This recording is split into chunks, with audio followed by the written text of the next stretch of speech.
ஒரு சிங்கம் எப்போ எதுலயும் பெக்யூலியர் தான். ஒரு முறை சிங்கம் கரிச்சிச்சதுன்னா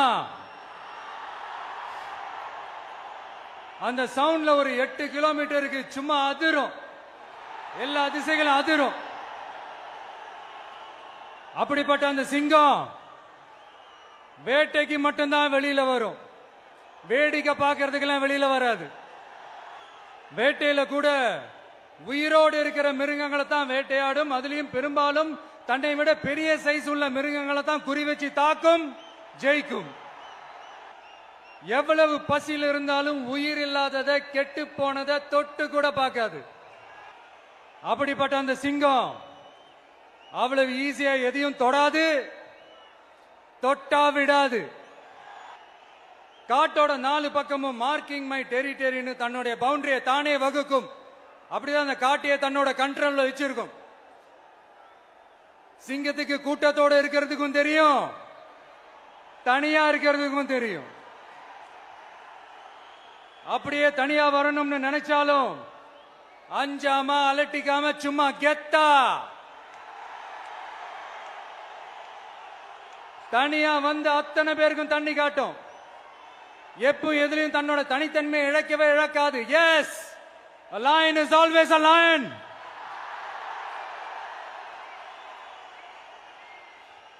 There are so many jackals and other animals in the forest, but there will be only one lion.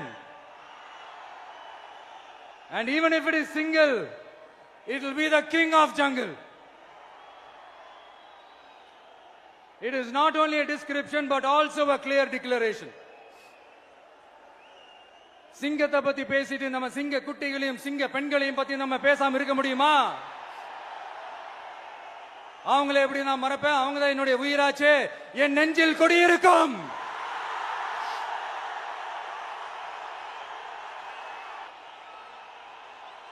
என்னுடைய தோழர்களுக்கும் தோழிகளுக்கும்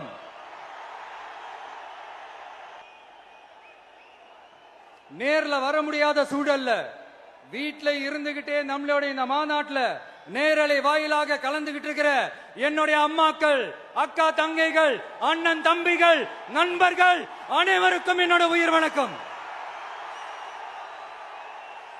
என்னோட உயிர் வணக்கம், என்னோட உயிர் வணக்கம். வீரம் விளையும் மாமதுரை மண்ணை வணங்குகிறேன். இந்த மதுரைனாலே உடனே ஞாபகத்துக்கு வரது சீறி பாஞ்சி துள்ளி குதிக்கிற யாருக்கும் அடங்காத காளைகள் விளையாடுற அலங்காநல்லூர் ஜல்லிக்கட்டு தான். நம்ம வைகை ஆறுதான் அழகர் ஆத்துல இறங்குற வைபவம். மதுரை மீனாட்சி அம்மன் இந்த மண்ணோட உண்மையான குணம், உணர்வு பூர்வமான மண் இது. அது மட்டும் இல்ல, இந்த மண்ணில் வாழ்ற மக்களும் அப்படித்தான் உணர்வு பூர்வமான ஆளுங்க. நான் இந்த மண்ணில் கால் எடுத்து வச்ச உடனே ஒரே ஒருத்தரை பத்தி தான் மனசுக்குள்ள ஓடிக்கிட்டே இருந்தது. அவர் யாருன்னு உங்களுக்கும் தெரிஞ்சிருக்கும். சினிமானாலும் சரி, அரசியல்னாலும் சரி, நமக்கு ரொம்ப ரொம்ப பிடிச்சது புரட்சி தலைவர் எம்ஜிஆர் அவர்கள் தான். அவரோட பழகிறதுக்கு எனக்கு வாய்ப்பு கிடைக்கல. ஆனா அவரை மாதிரியே குணம் கொண்ட என்னுடைய அண்ணன் புரட்சி கலைஞர் கேப்டன் விஜயகாந்த் அவர்களோட பழகிறதுக்கு எனக்கு நிறையவே வாய்ப்பு கிடைச்சது. அவரும் இந்த மதுரை மண்ணை சேர்ந்தவர் தானே, அவரை மறக்க முடியுமா?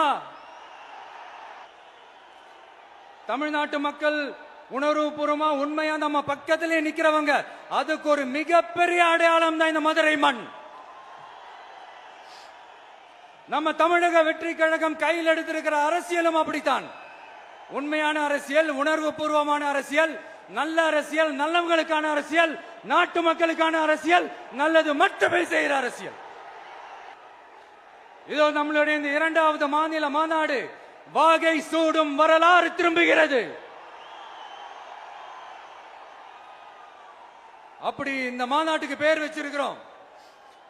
1967 1977 நம்ம தமிழக அரசியல் ஒரு மிகப்பெரிய ஆட்சி அதிகார மாற்றங்கள் ஒண்ணு நடந்துச்சு இல்லையா? அதே மாதிரிதான் அடுத்த வருஷம் 2026ல அப்படி ஒரு வரலாறு திரும்ப போகுதுன்னு உறுதியா சொல்றதுக்கான மாநாடு தான் நம்மளோட இந்த 2வது மாநில மாநாடு. விக்கிரவாண்டி விசாலையில் நம்மளுடைய ஃபர்ஸ்ட் மாநாடு நடத்தணும், வெற்றி கொள்கை திருவிழா. அதுக்கப்புறமே நீங்க பார்த்திருப்பீங்க, தமிழக அரசியல் அந்த தட்ப வெப்பத்தையே மாத்தினுச்சு. நமக்கு எதிராக எத்தனை குரல்கள். ஆனா உங்களுக்கு தான் நம்மளை பத்தி நல்லா தெரியுமே, எந்த குரலையும் காதலையே போட்டுக்காம மக்களோட குரலை மட்டுமே கேட்டுக்கிட்டு நமக்கு எதிராக வர அத்தனை கூக்குரல்களையும் சின்னதா ஒரு சிரிப்போடவே கடந்து வந்திருக்கிறோம். அது இல்லாம நம்ம மாநாட்டில் ஒலிக்கிற இந்த குரல் இந்த ஒற்றை தமிழ் மகனோட குரல் மட்டுமல்ல, ஒட்டுமொத்த தமிழ்நாட்டு மக்களுடைய குரல். தமிழ்நாட்டில் இருக்கிற ஒவ்வொரு வீட்டில இருந்தும் ஒலிக்கிற குரல். ஒட்டுமொத்த உலகெங்கும் வாழும் ஒவ்வொரு தமிழ் வீட்டிலிருந்தும் எழும் குரல். இந்த சினிமா என்கிற மாபெரும் கலை ஆயுதத்தின் வாயிலாக சாதி, மதம், இனம், பாலினம், மொழி கடந்து இந்த நாட்டின் மூளை முடுக்கெங்கும் ரசிகர்களாக இருந்து தோழர்களாக நம்மோடு பயணிக்க துவங்கியுள்ள அனைவரோடும் இணைந்த ஒவ்வொரு மனிதருக்காகவும் ஒலிக்கிற உரிமை குரல். மாநில உரிமைக்காக, பெண் உரிமைக்காக, சமூக நீதிக்காக, சமநீதிக்காக, மதச்சார்பின்மைக்காக உண்மையா ஒலிக்கிற குரல். அதனால் இந்த குரலுக்கு எதிராக இன்னும் இன்னும் எத்தனை எத்தனை குரல்கள் வந்தாலும் ஓங்கி ஒலிக்குமே தவிர ஒரு நாளும் ஓயவே ஓயாது. Yes, it is an unstoppable voice, an unstoppable force.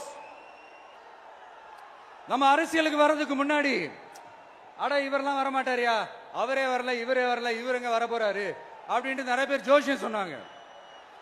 அப்புறம் நம்ம கட்சியினுடைய பேர் அறிவிச்சதுக்கு அப்புறம் பேரு தானே அறிவிச்சிருக்கிறாரு, மக்கள் கிட்ட பேர் வாங்கணும்ல, அதெல்லாம் முடியாதுன்னாங்க. அப்புறம் ரொம்ப முக்கியமா மாநாடுலாம் எவ்வளவு பெரிய விஷயம், அதெல்லாம் இவர் ஒத்தால எப்படி பண்ண முடியும், சும்மா பக்கத்துல புஷியானதை வச்சுக்கிட்டு மாநாடுல எப்படி நடத்தி காட்ட முடியும், அதெல்லாம் அவங்களால முடியாது. அப்புறம் மழை பெஞ்சு எல்லாத்தையும் எடுத்துரும், ஏன் என் கூட இருக்கிறவங்களே கூட தான் சொன்னாங்க. அதுக்கப்புறம் என்ன நடந்துச்சுன்னு உங்க எல்லாருக்குமே தெரியும். இப்ப புதுசா ஒண்ணு சொல்ல ஆரம்பிச்சிருக்கிறாங்க. அது என்னடானா, ஆட்சியை பிடிக்கிறதெல்லாம் அவ்வளவு ஈஸி இல்லை இல்லையா. இப்ப அதெல்லாம் விட்டாங்க, இப்ப இங்க வந்துட்டாங்க. இவர் நேரா ஷூட்டிங்ல இருந்து வருவாராம், வந்து ஆட்சியை பிடிப்பாராம். அது எப்படி இவராலே முடியும், அவராலே முடியல, இவராலே முடியல, அவருக்கு அத்தனை வருஷம் ஆச்சு, இவராலே எப்படி முடியும் ஒரு பக்கம். இன்னொரு பக்கம் கூட்டம்லாம் ஓகே தான், அது எப்படி ஓட்டா மாறும் அப்படின்றது இன்னொரு பக்கம்.